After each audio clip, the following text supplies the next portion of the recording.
Show. Okay, basketball fans, with me, Kenny the Jet Smith, Shaquille O'Neal, I'm Ernie Johnson. You're watching 2K Sports, but you know that already. And on tap tonight, it's the Sacramento Kings going up against the 76ers in Philadelphia. For Philadelphia, they're right in the middle of the playoff pack at 5th place in the Eastern Conference. Their postseason plans starting to crystallize. And the Sacramento Kings, every season for over a decade, they finish below 500. Kenny, how do they break through? Well, it's not going to happen tonight, Ernie. And it's not going to happen overnight, especially here in the West. It starts with the culture, stability, and getting quality people like Shaquille O'Neal, who's part of the franchise now, to help. That will help in time. Well, you need talent. And in a small market, the draft is how you get it. The attitude on this team is much more positive nowadays. Though. Okay. I'll take your word for it. Let's send it to Kevin Harlan with the call.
Sold-out home of the 76ers.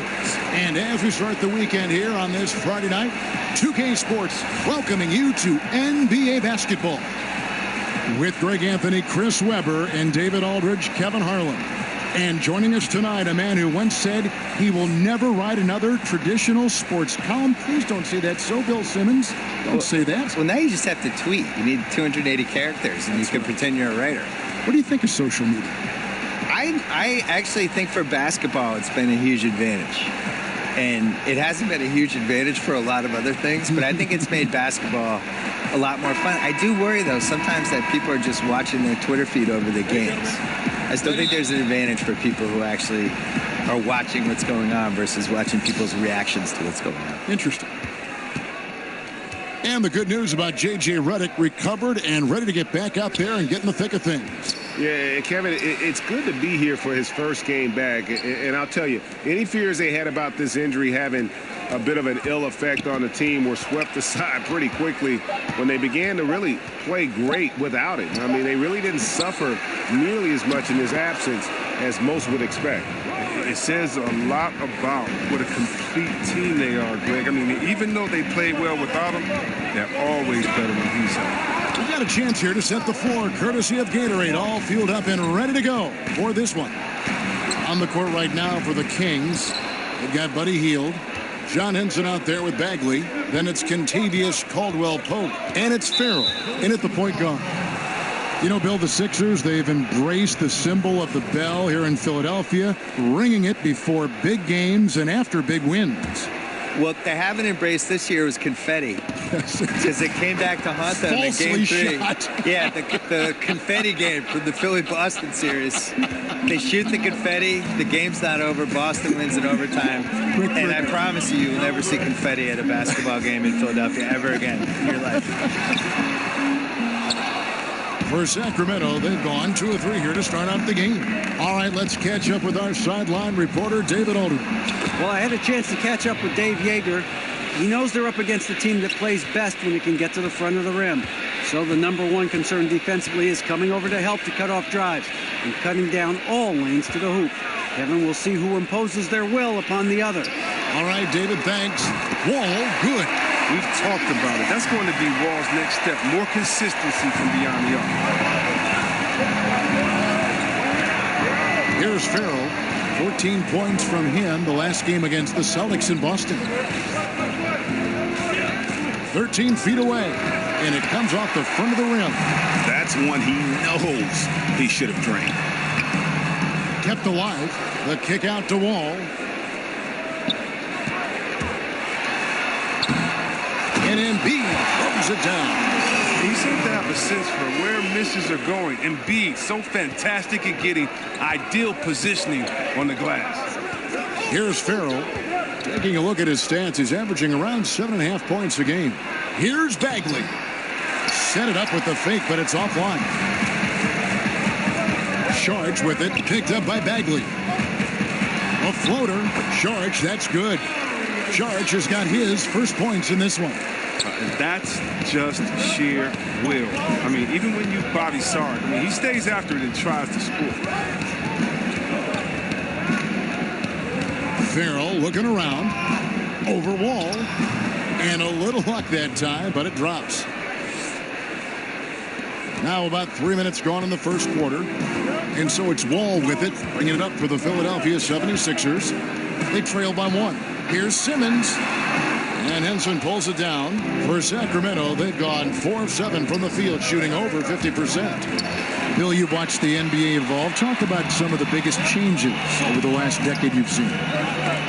The three-point line and the threes or foul shots philosophy, I think, is the biggest thing. Just the pace of the game has really improved, and in to a really pleasing way for fans. Like just what Steve Nash was doing last decade in those Suns teams, that everybody's playing that way now. I think the social media and the players basically getting rid of the wall between them and the fans, using social media, using Instagram, and we just feel like we know these guys better. And their ability to control their own message now versus where they were 10 years ago. It all started with the decision in LeBron James and has carried through this whole decade. And these guys now, they can get whatever message out they want. They can criticize the president. They can criticize their own team. They can ask for a trade. If they get called out by some writer or somebody who writes a hit piece, they can go back at the guy and sick all their fans on the writer. Here's Wall. Marvin Bagley picking up that last basket. The reach of Embiid is just fantastic. Just throw it up there. I mean, he's committed to finishing the alley-oop. And that was an Unleashed Chaos moment. Indeed, what a spectacular play. Sponsored by Under Armour Hover Habit. Henson shot is off. Great effort there. That's how you defend the paint. Yeah, he has that capacity. He knows exactly where to position himself to protect the rim. Whoops, anticipated the pass. Turnover. Finished off the break. Henson's got his first basket of the night. 6 changes of the lead here. Yeah, both teams still kind of feeling their way through this game. And Simmons kicks to Wall. Oh, and the jam by Ben Simmons. The versatility of Simmons is astounding, amazing, impressive. Dunks like this are just insane. Here's Farrell, covered by Wall. From 12 feet out, Farrell can't hit. Not easy to miss a clean look inside like that, but he manages to do it. Sharge passes to Simmons. Here's Farrell. The pass to Hield. Bagley with the ball. Back to Hield. 5 to shoot. Shoots over Redick. No good off the back of the rim. The defense is doing just enough to bother him on the jump. There was a Rookie of the Year debate, certainly concerning Ben Simmons of the Philadelphia 76ers, who had missed a year, then came back. Many people questioning the rules that classify you as a rookie. Did that aspect bother you if you voted for him or not? I voted for him. It did bother me a little bit, but the rules said he was a rookie. The thing that bothers me is I think he could have come back the year before, and I think they shelved him for the last 6 weeks or so. So, you know, you compare that he got to be in an organization and travel and get a feel for the NBA lifestyle for the year. And Donovan Mitchell was like in class at Louisville, hopefully, playing a college schedule and not working out with the best trainers every day and all this stuff and just going right from there to the pros. I do think Donovan Mitchell has a case. It would be a case I would make if I was Donovan Mitchell. But by the rules, Ben Simmons was a rookie. Back to Farrell.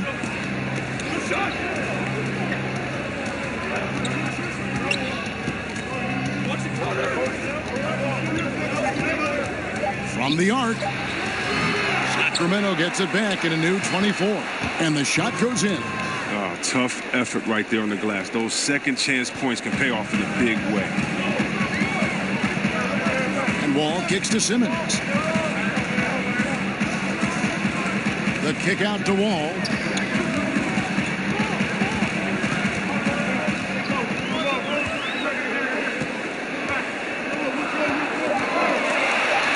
Takes the 12-footer and hits.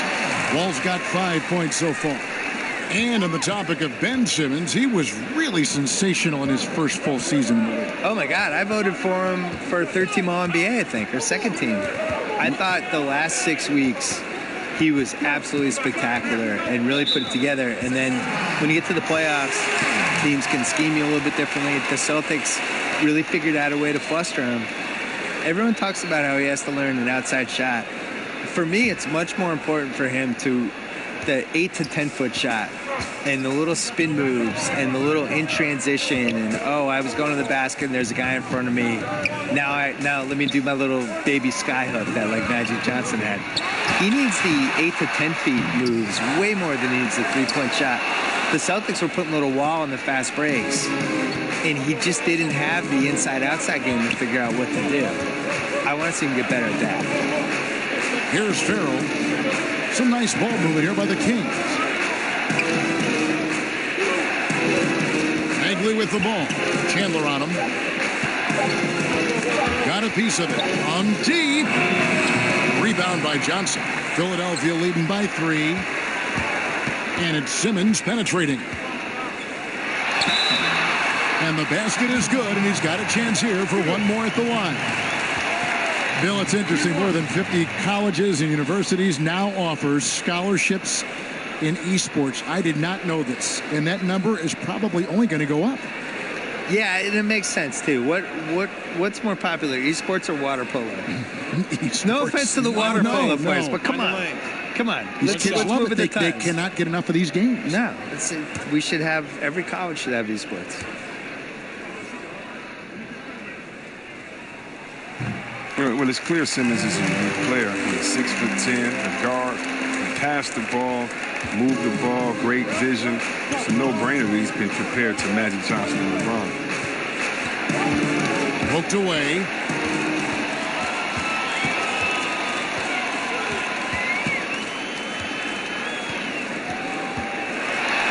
And he drops in the layup off the glass. And now it's an 8-point 76ers lead. And there's a pattern starting to take shape here. They're working it inside and getting good shots from close range. Timeout called by the Kings. Their last encounter was in Sacramento. And their defense practically non-existent in that one. Just gave up far too many easy shots. Well, the opponents ran some pretty good sets, too. I mean, let's be honest, creating some nice open looks. Catching up on the changes for Sacramento.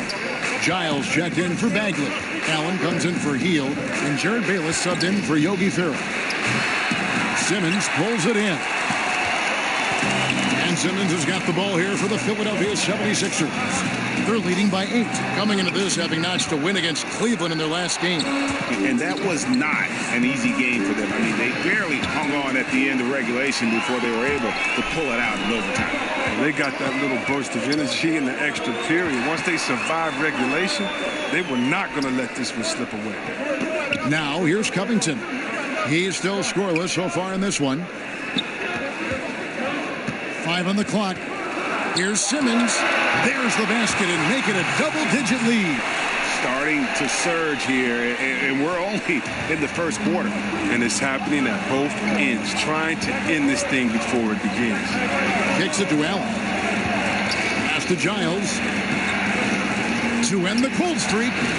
It's hauled in by the 76ers. And right from the start, Kevin, they've been pounding the glass. Most of those 50-50 balls also going their way.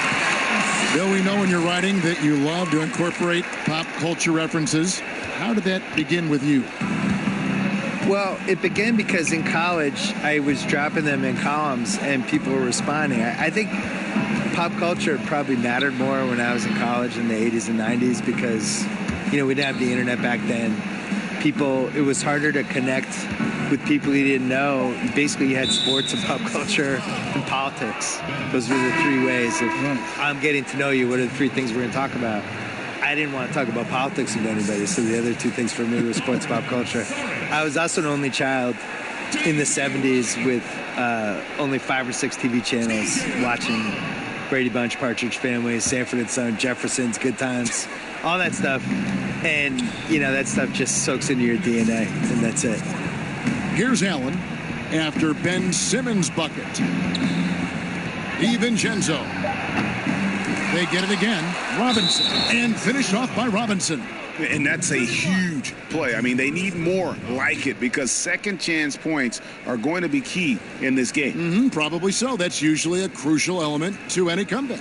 And Bill, in talking about the connection between pop culture, sports, and basketball during your career, through it all, you've always been a writer, though, haven't you?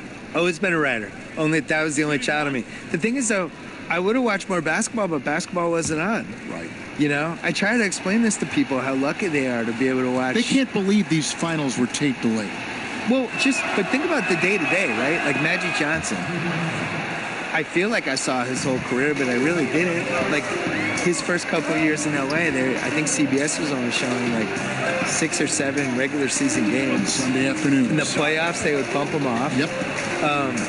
USA, I think, got the contract in maybe 1982, but for the most part, I love George Gervin. I probably saw him play in person twice, and I saw him on TV maybe 10 times, 12 times. And now I could watch Giannis every day. And if Giannis dunks, I can see it on Twitter 5 minutes later, 5 seconds later. So I think people are lucky. You guys should appreciate how lucky you are out there. And guys, they continue to put a lot of pressure on the interior defenders with their work down low. And here's Covington from the arc. Another 3 for Philadelphia. And the defense looks soft early on. They've got to sum it up. A little more sense of urgency.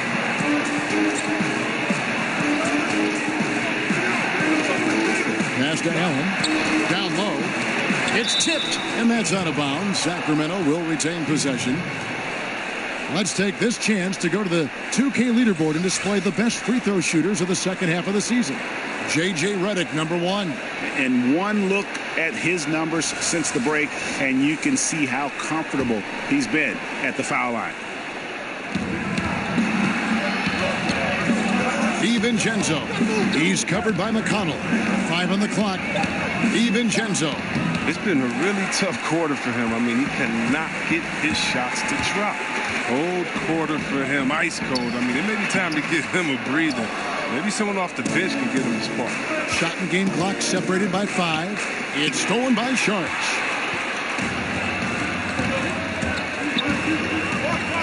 Pass to Johnson. Redick is in the corner.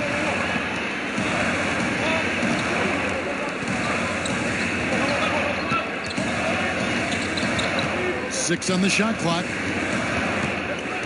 With his first shot attempt. The shot off that time. And so it's the Philadelphia 76ers going into the break with a 10-point lead.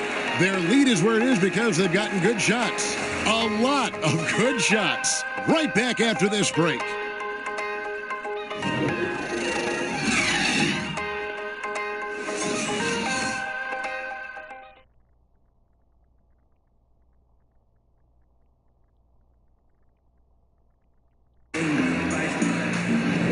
And welcome back to the second quarter of action. Plenty of basketball left to play, but this one has been one-sided so far. And looking at what we've seen from the 76ers, what do you guys think? I mean, an interesting first quarter. The pressure D seems to be causing on that end of the floor. They took a few chances and took control of the game.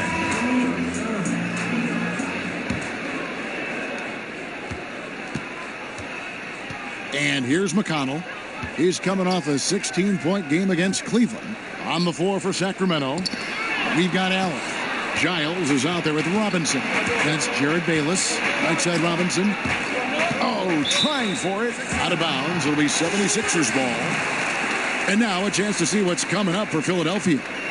On Sunday, they'll be matching up against Eric Bledsoe and the Milwaukee Bucks. Then on Tuesday, they're off to Charlotte to face off with the Hornets. And for that game against the Hawks, on paper, you'd expect them to come away with the win, but this might be one of those trap games where they let it get away from them if they aren't focused.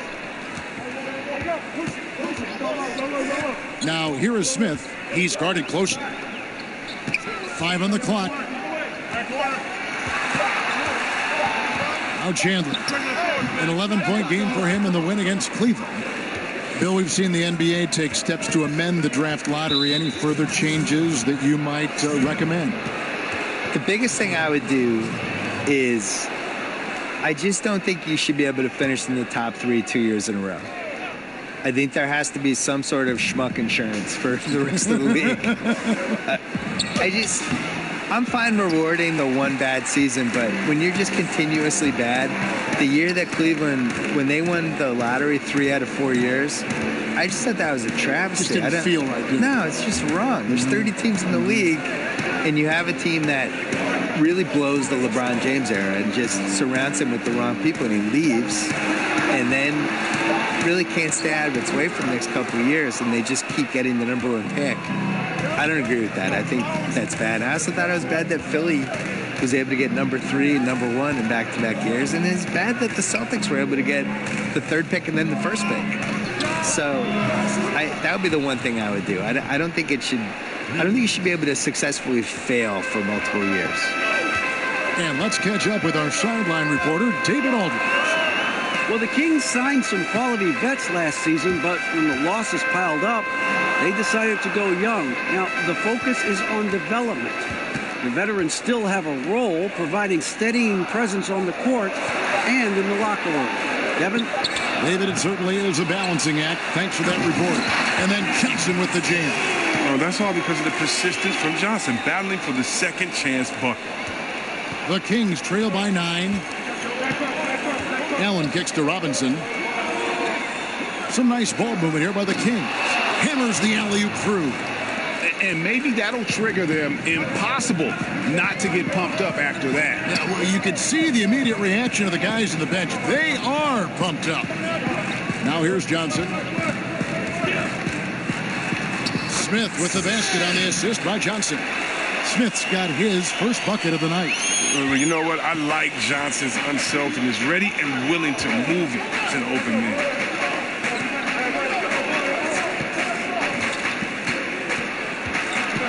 DiVincenzo.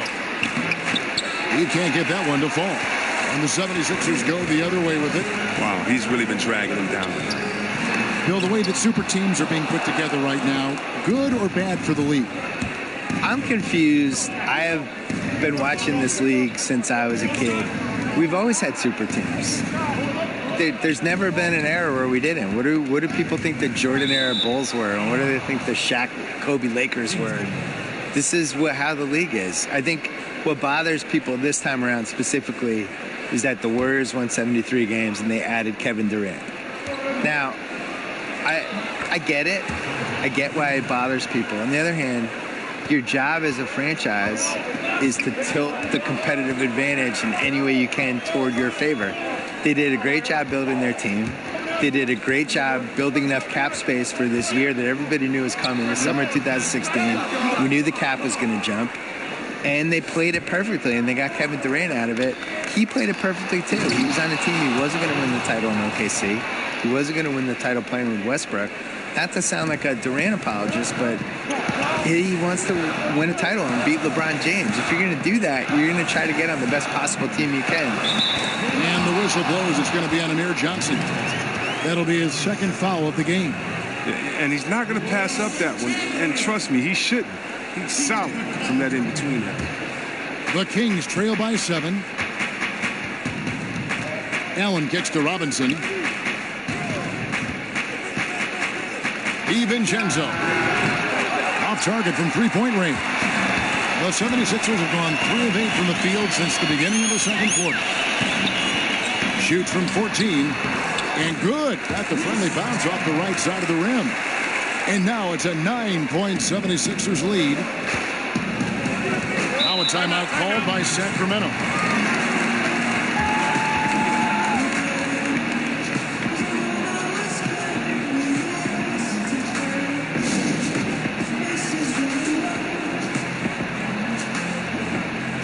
And the 76ers with some changes. Embiid, he's checked in for Johnson. Simmons comes in for Smith. And John Wall subbed in for T.J. McConnell. Now, here's Bagley. A 24-point outing in their last game against Boston. 2-on-1 as they jump out on the break. And it's blocked. And a skilled shot blocker to boot. Love how Bagley uses that height and reach to stifle shooting. Now we've seen some top prospects forgo college, enter the G League straight out of high school. What do you think is the future of the G League? And do you like where it sits right now? I do. I wish they spent more money on salaries. I agree. I wish they blew it out. I mean, I think this is the first year we've had 30 G League teams. This should be the #1 place you'd want to go after high school. You should not want to go to college. You should want to go to a AAA awesome league that's set up. And they're bringing kids up and down off that G League roster all the time. It's just better, and you're going to have a better chance to succeed as a professional basketball player. You see the situation we're in now with the one-and-done guys. They go to college. They show up in September. They're playing all the way through till March. Whenever they get knocked out, they drop out of college. And they might last, till round 2 in the tournament, which is what, March 20th? And they're out. So they've been in college for 6.5 months. How's that a good system? They didn't even finish 2 semesters. So I would much rather see the G League work, and I don't understand why they don't spend a little more on it and just make it like a force. I don't think the moves are that hard. He's a polished interior player. I love seeing Embiid establish himself down low and then go to work. Hield kicks to Caldwell Pope.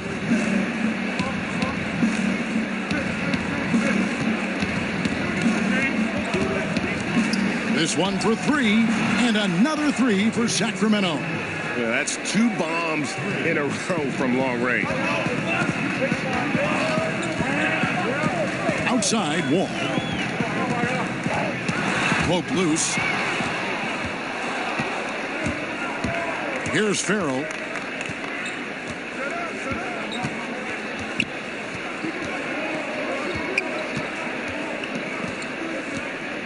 Hield outside. Now the 76ers on the break. Covington against Hield.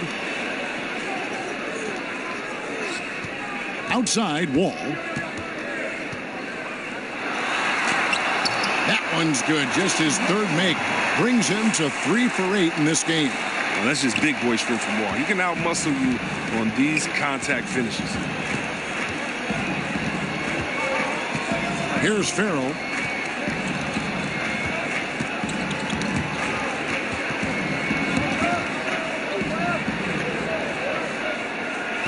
To the inside. Wall. Count the bucket coming off a perfectly placed assist. Now it's a 7-point 76ers lead. And here's Farrell. He'll bring it up for Sacramento. They couldn't put the pieces together, losing that last matchup with Boston. And on an ordinary night, guys, I think they would have come out on top. That's just how well they played. But they happened to catch an opposing team at the very top of their game. Tough to win games like that on the road, even with all the great work they did.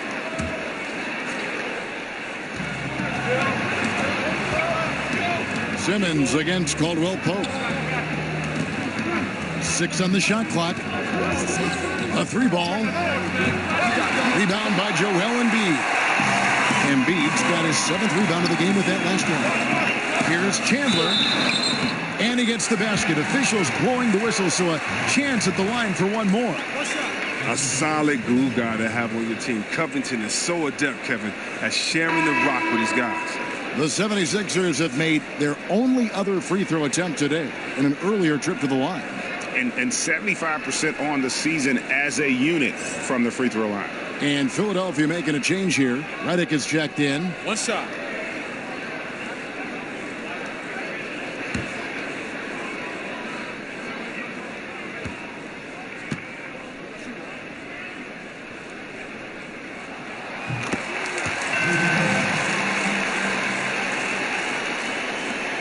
The Kings trail by 10. Farrell kicks to Henson. Healed against Redick. Now here's Henson. Farrell passes to Bagley. Just 5 to shoot. Sacramento again missing. And he's just a tough defender. Good positioning to get after that shot. Well, not all defenses are constructed to protect the mid-range area. Nicely done that time. Every time they get scored on during this run, it's come from inside the paint. Here's Farrell following the basket by John Wall. Pope loose, and the ball travels out of bounds. It was last touched by Caldwell Pope. All right, a chance to check out the stats for Hield. Over the last month, getting it done. He's averaging 20 points, 4 rebounds, and 2 assists. And he's been putting up points with regularity. I mean, that's what they depend on, his killer instinct on offense. Yeah, anytime this club needs a basket, he's their go-to guy. Just an irrepressible, prolific scorer. The Kings trail by 12. Caldwell Pope left side. Here's Farrell, covered by Wall. Shot to stop the run. And Philadelphia grabs the miss. Embiid's got 9 rebounds in the game, getting it done. And Wall gets it to go in on the assist by Simmons. Simmons got 3 assists tonight. Sacramento's gotten half their shots from three-point range to go down in the second quarter. 3 of 6 from downtown. Hield kicks to Henson. Back to Hield. 6 to shoot. In the corner, Farrell. And the 3-ball is good. Farrell's got his second bucket tonight. And in getting that 3 to go, he snaps an 11-0 run by the Sixers. Bobbed up there for Embiid. Up high to stuff the alley-oop. Sensational instincts in the pick and roll. Simmons, he excels at taking what the defense gives him. The Kings trail by 13. Hield kicks to Bagley. Dishes it to Caldwell Pope. Some nice ball movement here by the Kings. Bagley with the ball. He has 6. Outside for Caldwell Pope. Fires it up. That one a little long. Bill, what a pleasure to have you with us. Great as always to hear your thoughts, your commentary. I hope you join us again soon. I'd love it. Anytime, Kevin. Tell me. Thank you. And Greg, a lot of great sports writers out there, also great commentators. And then there's Bill Simmons. He's kind of carved out his own category. You know, Bill once said he will never write a traditional sports column, and he stayed true to that. He writes from the viewpoint of the passionate sports fan and brings that to his commentary as well. Here's Farrell after the made shot from Joel Embiid. Up top, Hield, covered by Redick. Here's Bagley, and the shot goes down. Bagley's got 8 points. Oh, no doubt that Buddy Hield can shoot with the best of, but it's encouraging watching him share the wealth as well. Now here's Wall. Defense right on him. Makes it off the glass. Wall's has got 10 points in the quarter. Something lit a fire under him this quarter. Their lead's safe as long as he's on the floor. 4 seconds separating the shot and game clocks. Embiid against Henson. Hield right side. Back to Henson. And the shot goes in. Henson's got his second bucket of the game to go. I like seeing Hill share the ball. How great instincts on offense. He finds guys well. Here's Embiid. And the last shot at the buzzer doesn't go in for him. John Wall getting it done for the Philadelphia 76ers. He got into double digits for the quarter with 10 points total. And a chance now to send it over to David Aldridge, standing by courtside. David. Thank you, Kevin. Here with Coach Dave Joerger. Coach, what is going to be the focus offensively going into the second half? Well, we try to go inside. That's our strength anyways. And for us, our bread is buttered inside. So we try to play high-low. And then if the threes come out of that, great. But we want to try to get everything to the rim. Coach, it all starts with that entry pass to the big, and then everybody plays off of him. Thanks. Back to you, Kevin. Thank you, David, for that interview. And we'll see you back here after the break for third quarter basketball. And now, the 2K Sports Halftime Show. Hey, folks. Welcome back. This is Ernie Johnson, Kenny the Jet Smith, Shaquille O'Neal at 2K Sports. Let's talk first half. It was a great half of basketball from John Wall. He ended up with 15 points, 3 assists, and 1 steal. First 2 quarters from him were fun to watch. Let's start with you, Shaq. What'd you think about the 76ers? In simple truth, they just got hot. Didn't matter what the defense was doing, Ernie. They were definitely able to rise above it. Even the tough shots. Did you see that one shot? I don't know how they even went down. They can carry this over to the second half. It's going to be hard to beat them, boy. Woo-wee. And over to Kenny now. Your take on the Kings. Well, look, they turn the ball over way too much. You can't do that in the NBA. Teams are just too talented. You can't give them that many possessions. Don't give away the entire game just by giving up an extra few possessions here and there. These guys need to come with more precision in the second half. And that does it for our halftime show. We now take you back to Kevin Harlan for the start of the third period.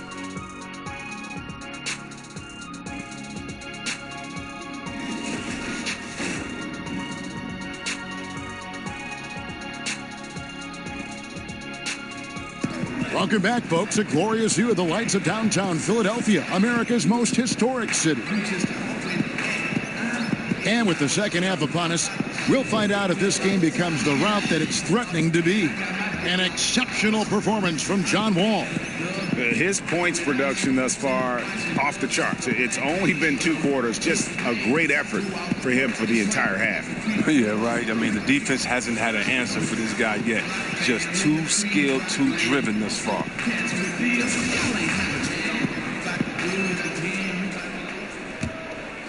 Here's Wall. PC Webb, for your money, who does the best job of combining guard skills with a classic back-to-the-basket game? Whoa. I mean, you think of Cousins. He's 7 foot, not the fastest, but he has back-to-the-basket and then crossover three-point shooting ability. Embiid as well, Towns, and of course, Anthony Davis, who I think is a point guard and had a great growth spurt in high school. Yes. He's just a guard in a big man's body. Saric is the 4 with Embiid in the middle. Redick and Simmons are the 2 and the 3, and it's Wall in at the 1. That's the group on the floor for Philadelphia. Well, I know this. The city of Sacramento supports and they live and die with their Kings. I mean, the team came within a hair's breadth of moving. Let's remember that. And for the fans, pride and relief that they prevailed.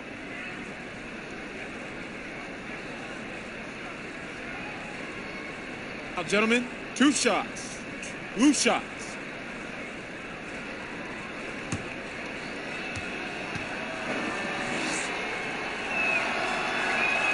And with the construction of this stunning downtown arena, the Kings' future in Sacramento etched even more permanently. Yeah, even as the team has struggled for wins. But for the fans watching their team suit up, the hope of having a good team in this state-of-the-art arena is a victory in itself. No good on the second, so he hits 1 of 2. I'd love to see them impose themselves a little more on the backboard. That's a great way to find confidence. Always a surefire way to get back in the game. Now, here's Caldwell Pope. Here's Farrell. He kicks to Heel. 4 on the shot clock. Sacramento needs to get off a shot. They get the rebound. Caldwell Pope outside. Now the pass to Farrell. And stolen by Redick. And now the 76ers on the break. Redick's got the ball.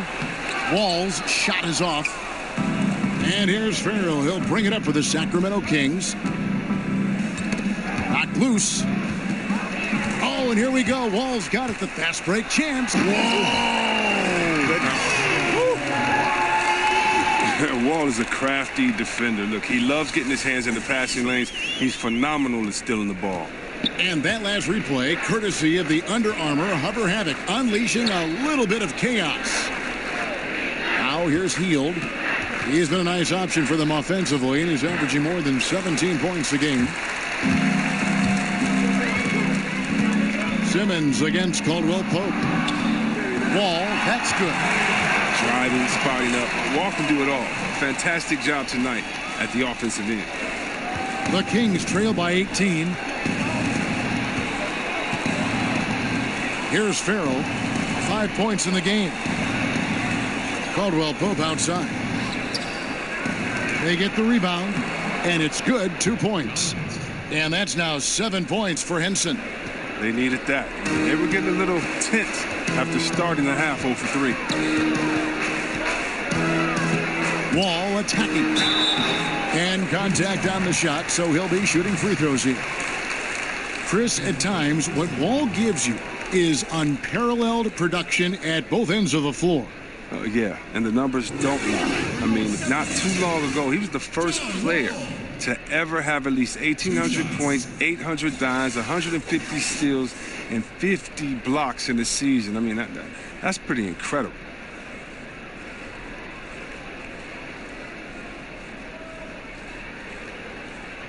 Shooting 2, gentlemen.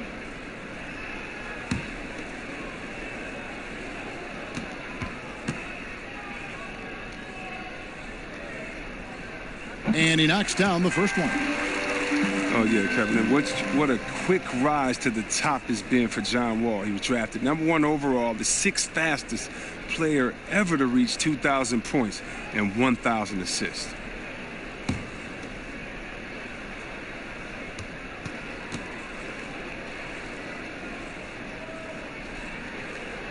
And so Wall nails both of them. And with so many great point guards in this league, sometimes John Wall doesn't get all the credit he deserves. And it all comes back to winning. Stats alone aren't enough. Once Wall gets that first ring, the conversation will change. Now a timeout called by Sacramento. Yeah, he's got to make some adjustments here. Just too easy to score in the lane against them right now.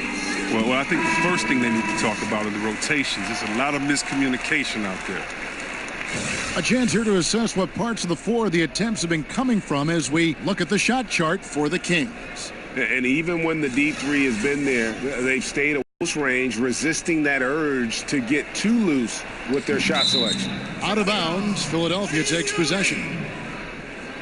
Let's quickly take a look at the standings out west. The season nearly complete. You look at Golden State. They've continued to play strong basketball, if not utterly dominant, as the last part of the season grinds toward the playoffs. And it looks like, guys, they'll hold on to that #1 spot the whole way there. And, of course, Sacramento. Not in the same realm right now in terms of their record. And checking out Sacramento, they haven't made any of the strides they were hoping to see prior to the season. Again, hanging around at the bottom of the standings. The talent's not there, Greg. Plain and simple. You can't fault their effort, but they just don't have the roster to compete with the big boys. And so here's Sacramento, following the miss by John Wall. It's stolen by Wall. And let's catch up with our sideline reporter, David Aldridge. Well, guys, Brett Brown coached the Sixers team through some really lean years. Now, the promise started to show last season, but he said, I don't feel close to the notion that we've arrived. I'm hardened, just doing my job and moving forward. Kevin? And continuing the process, D.A., thanks. Here's Caldwell Pope after Ben Simmons' bucket. Just 5 to shoot. Lets it go from the wing. And once again off the mark by Sacramento. Only 1 for 5 to start the half. I mean, whatever adjustments they made at halftime weren't the right ones. And contact on the shot, so he'll be shooting free throws here. Well, think back to when Ben Simmons was first Shots, drafted gentlemen. as the top pick in 2016. Everyone knew he could be a playmaker as a small forward. But really, he functions fully as a point guard when he's out on the floor. He made the only free throw attempt he had earlier in the game.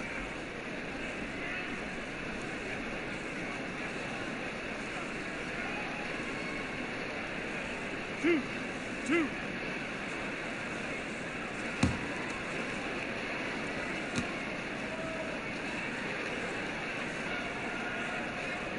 First free throw is good. And Chris Simmons, a player that almost transcends the traditional basketball positions.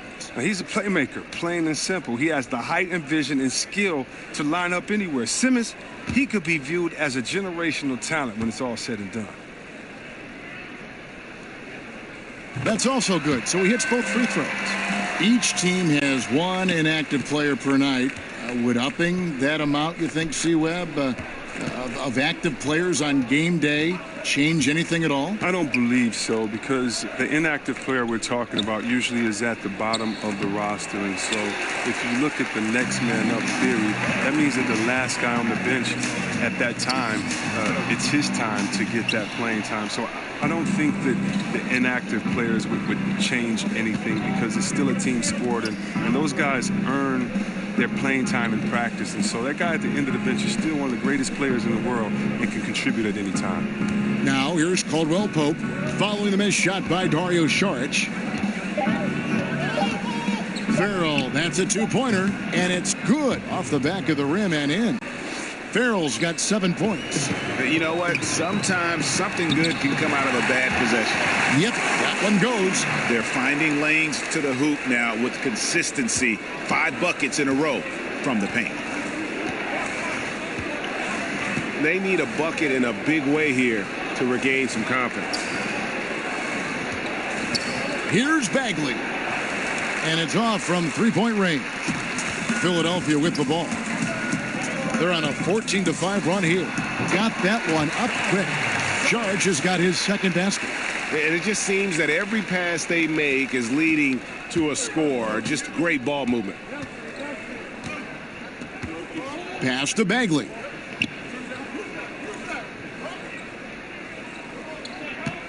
Over Saric. No good off the front iron.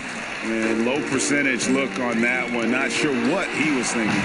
Sometimes you get a little outside of yourself. You have to be a little more disciplined. How about the passing? They are moving the ball without any thought, without any individual agendas. And so here's Sacramento following the three-pointer from Dario Saric.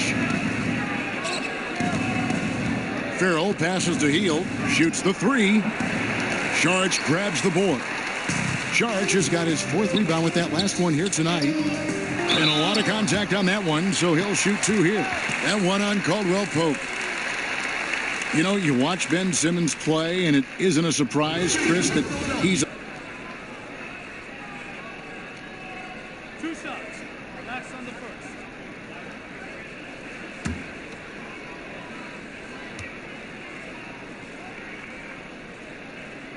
And he makes the first. Some changes for Philadelphia. Robert Covington comes in for Saric, and Smith subbed in for J.J. Redick.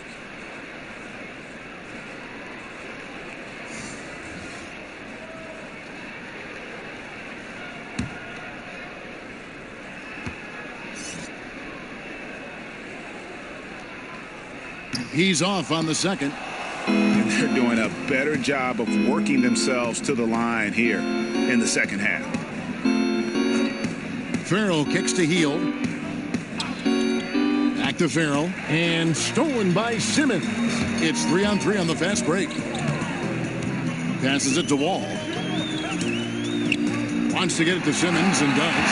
And it's been about that execution offensively. I mean, they have been superb. Yeah, and it's been a team game, a number of contributions. Guys staying focused. That's why the lead continues to grow. To the middle. Will it go? And the layup is up and in. Giles has got his first points of the night. I like that pick play. I mean, you can see how easily it makes it for him to get to the cup. Goes up the baseline. Here's Simmons. Good from the moment it left his hand. That makes him 10 for 14. Well, he's been the safety valve for them on every possession. So dependable. DiVincenzo, defended by Covington. Hield the pass to Bagley. Shot clock at 6. And the turnover again by Sacramento. All right, a chance to look at the stats here for Ferrell. Breaking down his play since the All-Star break. He's right around 9 points a night, 5 assists and 2 rebounds. And the numbers won't wow you, but I like the effort he brings to the table each and every night. He hustles, does the little things, just a good complimentary guy who you need on your team. Now here's Wall. 21 points in the game. DiVincenzo fouled on the shot and picks up 2 points. So 1 free throw coming up. And giving up some height, he just finds a way to carve out a little separation. Well, it takes a lot of confidence and toughness to make that play. And this is his first trip to the line tonight.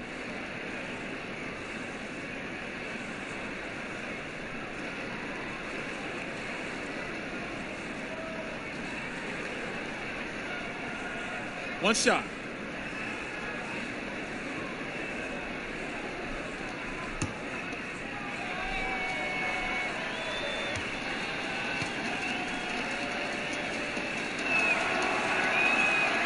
You know, for years, the adage has been that, C-Web, big men take longer to develop than other positions.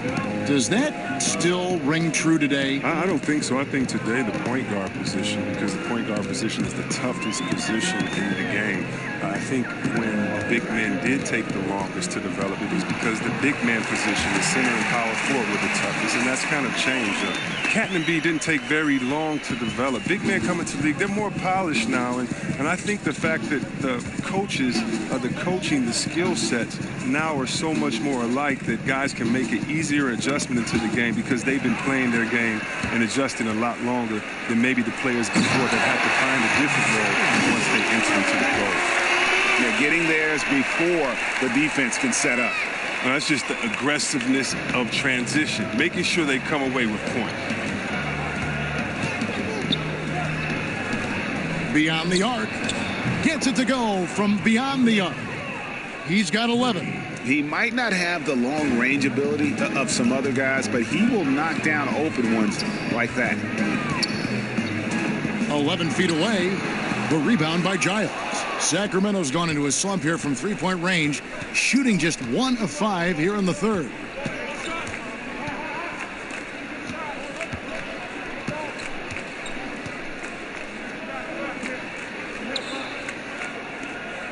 Hield against Smith. Hield kicks to Giles. The fadeaway. It's hauled in by the 76ers. To the middle. And Wall with the slam. I love the chemistry Wall has with his teammates. He gets up on these alley-oops. And for Sacramento, their shooting is leaving something to be desired. Just 36% here in the third quarter. Smith against Hield. Here's Giles. He averages a bit over 6 points a game. And the shot goes in. 6 points for Buddy Hield. Love the confidence from Hield. He likes going to the floater when the D is giving him room to shoot it. It's stolen by Bagley. Hield against Smith. Hield the pass to Ferrell.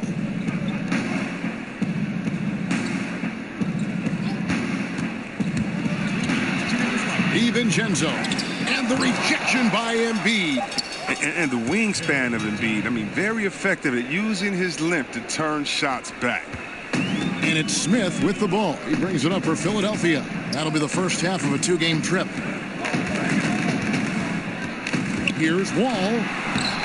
Sacramento grabs the miss.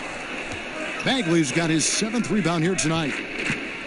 Free throw line jump shot. Hield can't hit. He's the key if they're going to make a run. He's been way off this court. And it's Simmons penetrating. And the call on the shot that sends him to the line. And Chris, with the way the 76ers have taken huge steps forward, What should the expectations be for this team the next few years? I wouldn't be surprised, Kev, if they were competing for a title in a few seasons. I mean, they have a very flexible cap to improve their roster, and anything less than that, I think, should be viewed as a disappointment.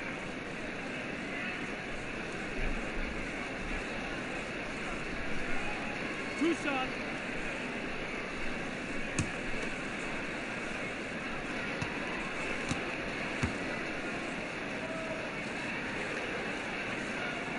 Free throw drops for Smith.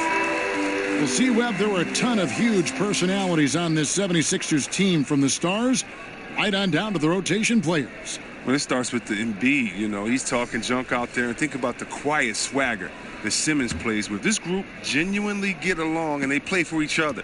The trials they went through to get here as a core, they should have all the confidence in the world. Smith hits them both. Sacramento's gone into a slump here from three-point range, shooting just 1 of 5 here in the third. Allen kicks to Giles. Bayless with it, working on Smith. And he takes it in for the layup off a very nice feed. And I'll bet his percentage is pretty high from that range. Philadelphia has gone 3 of 4 from long range in the game. Pass to Covington. There's the three. Robinson pulls it in. And for the Kings, they're shooting 42% from the field here in the third. Puts it up from 17. That shot missing. Now the 76ers take it the other way. Look, it would be a huge boost for them if he could start knocking these down. The shot's good from Smith. It's the moving target with the lead pass. He made it look so easy. The Kings shooting reasonably well, 45%. Bayless dishes to Robinson. Back to Bayless. Lets a floater go, and that's 2 points on the layup. Bayless has got his third basket of the night. Oh, the floater's a tough shot, even when you're that close to the bucket. There's a 4-second difference from the shot clock to the game clock. McConnell kicks to Chandler. Smith outside. Knocked loose. Shot clock at 5. Back to McConnell. And here's Chandler from the arc. Good. And McConnell gets the assist. McConnell's got 4 assists in the game. And so it's Ben Simmons making highlights for Philadelphia. He comes away with 11 points in the quarter and is showing no signs of fatigue. And we'll be right back after this.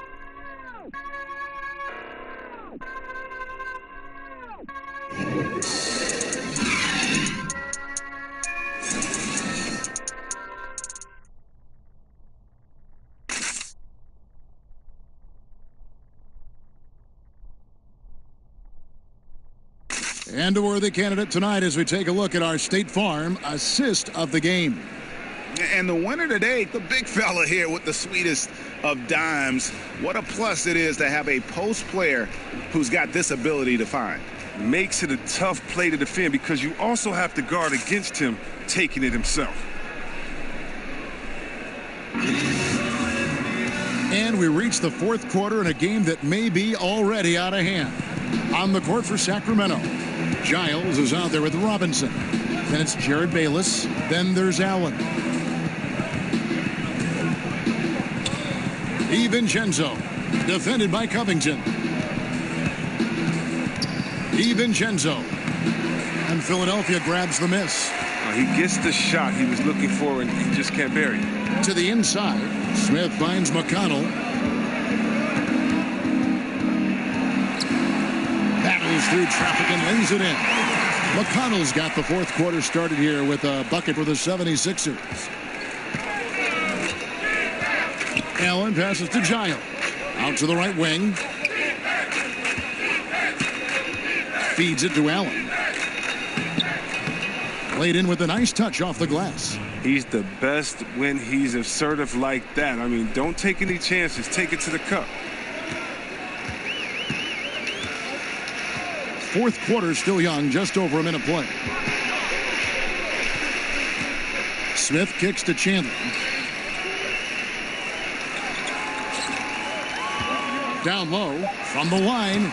That's short off the rim. And Joe Allen will bring it up for the Sacramento Kings. DiVincenzo. The rebound by Wilson Chandler. It's the look he wants and still no luck. Tough night for him. Over Giles. Chandler, no good. You know what? Those are shots you just hate to miss when you get those kinds of bunnies on a possession. Allen passes to Robinson. To the middle. And they call the foul, so he's got the and one chance here to make it a three-point play. Now, that was a sensational feed. He hit him right on the move. Well, the Kings moving their G League affiliate from Reno to nearby Stockton, California, which is a 45-minute drive from the Golden One Center. Yeah, I love it. And the Kings fans have more of the Kings brand to support. I mean, it's all about accessibility for players and personnel. I mean, a definite change in climate, though. They'll get cooked. One shot, gentlemen.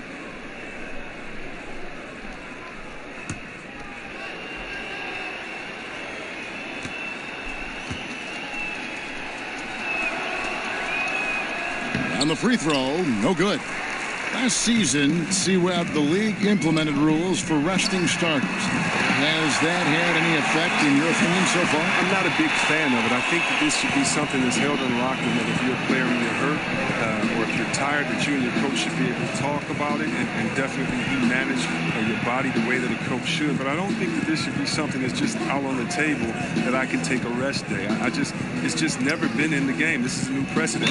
But I do love what the commissioner and the NBA has tried to do, is address the issue, because it was getting out of hand, resting players, especially on national televised games. If I'm a fan and I'm coming there to watch my favorite player, you're not playing there tonight, and I've saved up for these tickets for months, gotten good grades, done everything my dad has said to do, and he's taking me to the game, and you don't show up? Yeah. Oh, man, that's a big letdown. That's sad.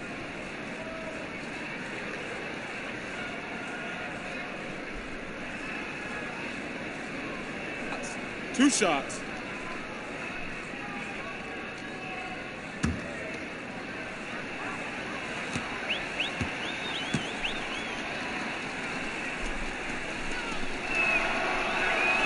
That free throw good from Allen. Well, the Kings, they're trying to draft high-character players from winning programs. I mean, that's a good blueprint for their turnaround.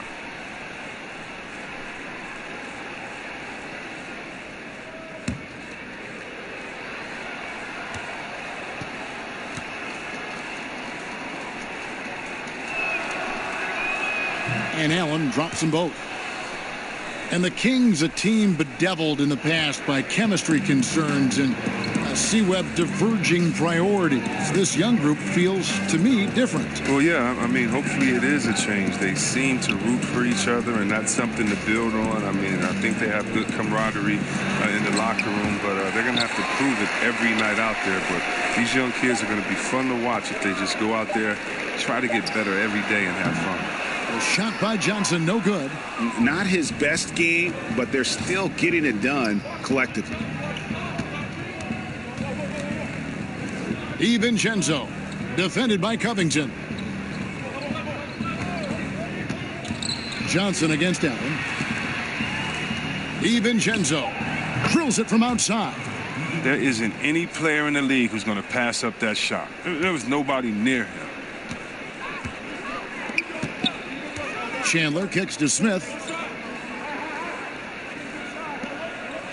C-Web, when you look at how basketball is taught at early levels for these kids, middle school and then high school, anything there that you would change? Yes, I would change to developing all players and taking away positions. Interesting. When you were young, when you're in, let's say, third grade and you're the tallest player on the team, and I make you a center, and I pull you to one end, and I only show you how to make layups. I don't show you how to shoot threes or to dribble. I'm assuming that your body is always going to stay the same. And I believe that coaches should teach great skill set, shooting, passing, dribbling. And when you do that, a player can then become the full player they're intended to be, instead of teaching incrementally where a player may get stuck and identified as this type of player this whole time. I think that really what you need to do is teach full skill sets and allow players to develop. Just think if someone would have said, Kevin Durant, you can only shoot layups. We wouldn't be able to see the true unicorn that he is. Wonderful thought. Now here's Chandler to the paint. Here's McConnell. And a miss there on the triple. He's lucky his teammates have picked up the slack for him. I mean, his shooting has been horrific. The rebound by Johnson. Philadelphia's gone 1 of 2 from three-point range here in the fourth. Inside, here's Smith. Goes to the reverse layup and drops it in. Oh, terrific pass work. That shot's a lot easier after an assist like that. The Kings have gone 3 of 7 from the floor in the fourth. That's a 42% mark in the quarter. And it's a completely new group here for Philadelphia.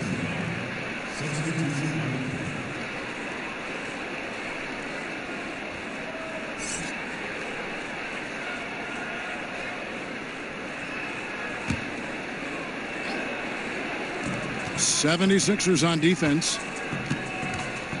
Caldwell Pope passes to Farrell. Healed outside. 6 on the shot clock. Buried from 15 feet out. And the mid-range game of Hield is excellent. Always got to play up on him when he has the ball. To the paint.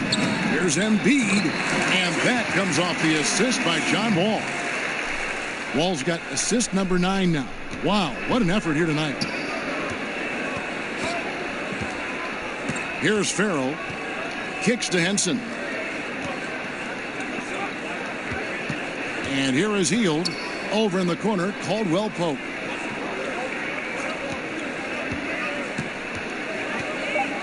And a lot of contact on that one, so he'll shoot 2 here. Look, Caldwell Pope, Kevin, he's one of the better 3-and-D wings in this league. He's very active with his hands. And on defense, you know he's always going to get a handful of steals, but he's not the most efficient scorer. But he's solid from deep.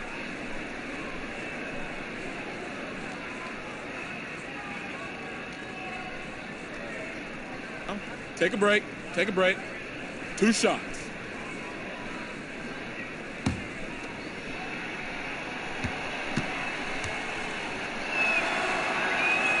The first one falls. And with Caldwell Pope, as good as he is, he can be inconsistent. Oh, yeah. I mean, like any player, he's going to have his good nights and bad nights. It's just with KCP, the bad nights sometimes really stick out. It all averages out in the end with him, but sometimes you'll think he's a star, and other nights you'll wonder, what is he doing out there? Good on both. C-Web, a big rule change. Defenders have to give jump shooters space to land. Your thoughts on that? Great. Thank you. Think about if a guy is hot and you can't stop him, you should not be able to embellish with the rules by sliding your foot up under a guy. If we all remember, I believe that San Antonio was up a couple of years ago on Golden State at home in Game 1, and Pachulia inadvertently put his foot up under Kawhi Leonard, and Kawhi was injured. You have to give shooters space to come down.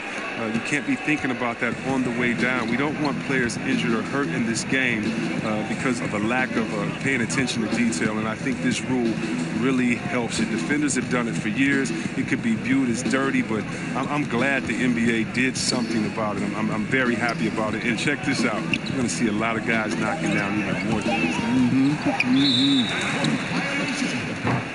And the official signaled the backcourt violation. Not very careful there.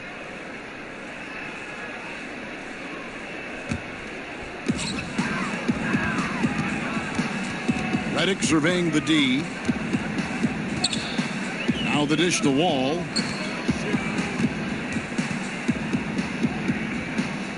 He feeds it to Saric. Over Bagley. Bagley with the rebound. Bagley's got 8 rebounds in this game. Here's Farrell, covered by Wall. Farrell kicks to Henson. Now here's Bagley, covered by Wall. Bagley with the bucket. Got to push Bagley out of the paint. Once he's close to the rim, he is locked in on scoring. Now Wall. Compared to when you were playing, C-Web, how have the baseline skill requirements for the 4s and the 5s, the power forwards and the centers, changed, you think, the most? The ability to stretch the floor. It's a lot more emphasis on mobility, especially at the defensive end. And I don't think you can have a player who is a specialist anymore in the game. I've played with some great defenders. the Ben Wallaces, the Davis boys there in Indiana. But those positions are no longer valued or needed anymore. You can no longer be a defensive player that can't score on the other end. You have to be a player in the NBA now with the total skill set. That means mobility, shooting, dribble, passing. All of those things have to be encompassed, or is a way to make sure to highlight you with the mismatch and take you out of the game. Good documentation. I like that.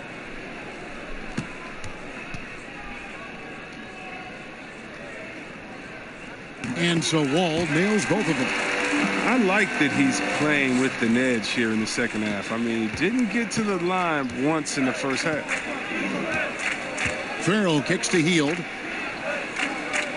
Back to Farrell.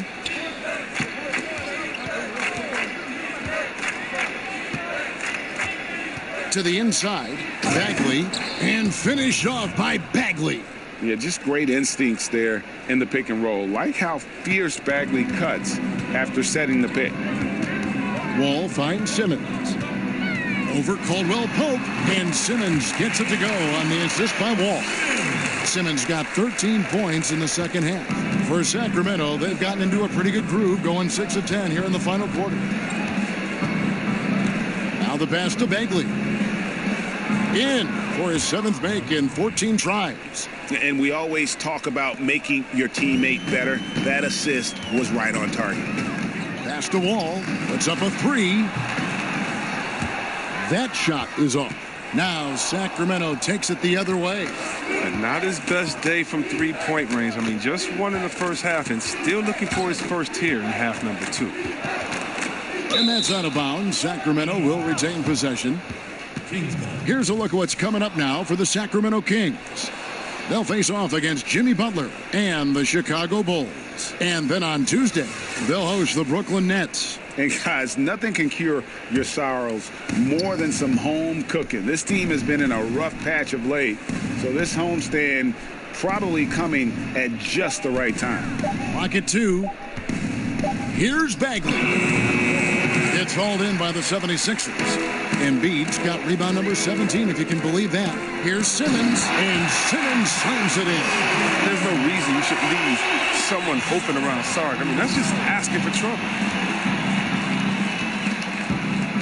Chris, the last few years, talk of expansion has come up. Are we ready, you think, in the NBA to add some more teams? I think we are. Now, expanding to 32 teams might stretch the talent a little bit thin, but I think we could handle a couple of years with that because of the youth of the players, and it could actually switch it up a little bit. I mean, shots. Come on, Kevin. Two shots. You like me. You're a big basketball and big sports fan. You know we have to have a team in Seattle. I would love to see it. Absolutely. I mean, come on. You know how crazy those fans were. You know we have to have that come back, and then there's some places. Think about how great Oklahoma City is. Yes. And how they've just embraced this Thunder team. There might be a couple more places out there with that type of passion and fans saying, listen, if you give us a team, we promise we'll nurture it, take care of it, and root for it the loudest. And I like having that. I think it's time to definitely investigate expansion, but we got to get back to Seattle first and foremost. Now here's Wall to the middle, stolen by Caldwell Pope.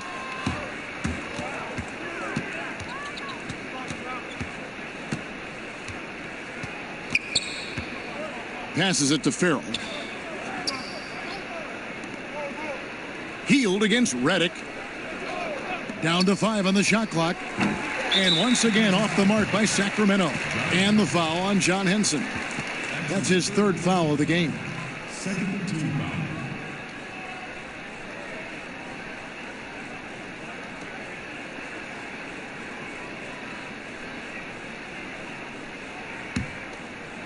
And here's Saric. He'll bring it up for the 76ers. And Wall kicks to Simmons. Saric trying to break free, and that one's good. Simmons got 6 here in this quarter. Kings have gone 7 of 13 from the field here in the 4th. Pass to Hield. Back to Farrell. It's stolen by Saric. Now the pass to Simmons. And Henson pulls it down.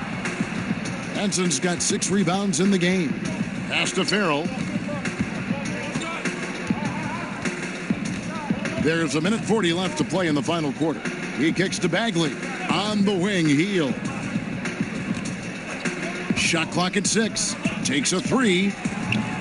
And Joel Embiid pulls it down.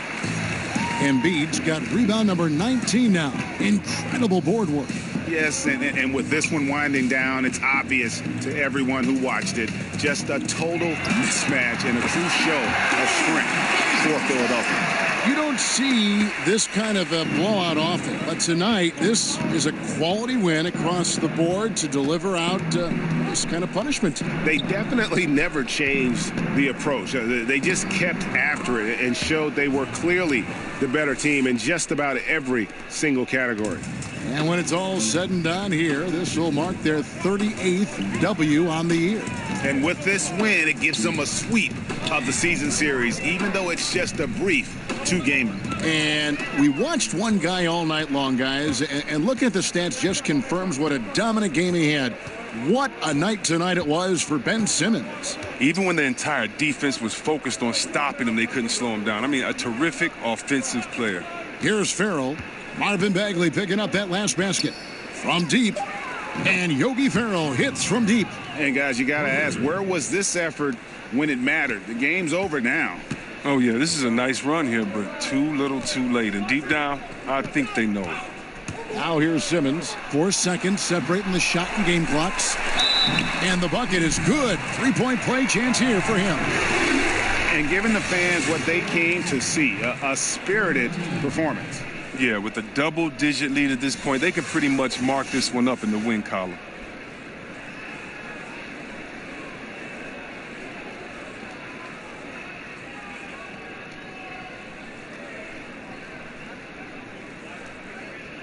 One shot.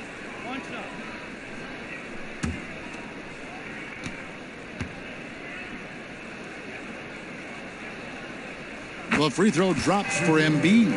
And the Hakeem Olajuwon comparisons, they're somewhat legitimate. I mean, Embiid's skill set and size is something you don't see very often. Here's Farrell. Charity stripe shot. Misses off the left iron. So it's the 76ers winning this one easily. It was a tale of 2 teams tonight. One that was in total control, operating flawlessly, and the other just searching for answers that they could never find. I mean, the energy here is just so tremendous. Fans involved from the get-go, and once they started to really pour it on, it was fun to see that rhythm and flow from their perspective. And now let's catch up with David Aldridge, who's standing by from the sideline. All right, Dave. Thanks, Kevin. Here with John. Congrats on the win. What was your offensive approach tonight? Just having confidence. My teammates want me to shoot it, and I didn't get carried away with it. That's the one thing. I played the right way and got open shots, but also tried to find my teammates. You've done a lot of work on your jumper, and it showed tonight, John. Thanks a lot. Back to you, Kevin. Thank you, David. Great interview once again. And that'll do it, folks. For Greg Anthony, Chris Webber, and David Aldridge, this is Kevin Harlan. Thanks for watching the NBA, presented by 2K Sports. We'll see you next time.